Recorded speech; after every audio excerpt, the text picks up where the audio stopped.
Assalamu alaikum. Walaikum assalam warahmatullahi wabarakatuh. Sir, I have a question. One of my students, her name is Vishnu Priya. She is a Hindu.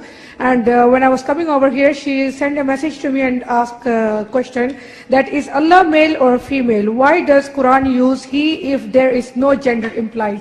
Astaghfirullah, I'm asking this question from you, but anyway, this is a question. Someone asked. And one more I want to ask a question. One question. We're Okay, getting sir. late. Yes.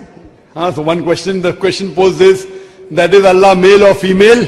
And why do we use he for Allah? And this question troubled me for a long time. And I could not get the answer myself. Until I went to the head of the Department of Arabic in Medina. I stayed with him for a couple of weeks.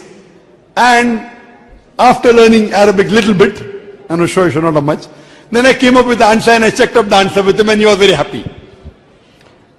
In Islam, Allah subhanahu wa ta'ala has got no gender. He's neither male, neither female. وَلَمْ يَقُلْ لَهُ كُفُوًا أَحَدٌ. There's nothing like him. The moment you say male, that means similar to some male. If you say female, so he has no gender. But why in Arabic do we say Kul huwa Allahu ahad? Say he is Allah one and only. Why do we use the word huwa? Huwa in Arabic means he.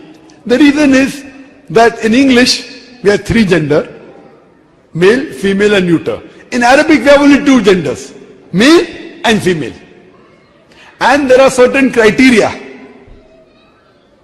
for a gender to be female. For example, if it is feminine by nature, like ummu, uktu, it becomes female. Allah is not feminine by nature, correct? If it is pairs, Ainun, Yadun, it becomes female. Allah is not pair. Qul huwallahu ahad, say is Allah one and only.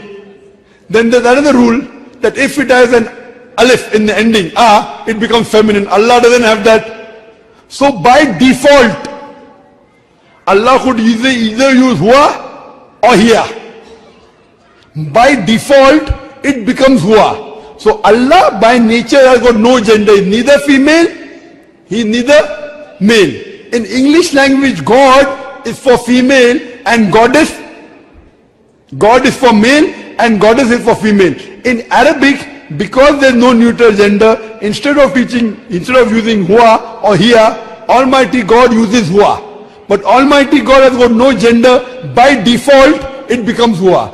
That's the reason it says that Allah subhanahu wa ta'ala is not similar to anything in this world in Surah Shura chapter 42 verse number 11. And وَلَمْ يَقُلْ لَهُ كُفُوًا أَحَدٌ. There's nothing like him. So by default it becomes dua, and Allah subhanahu wa ta'ala has got no gender.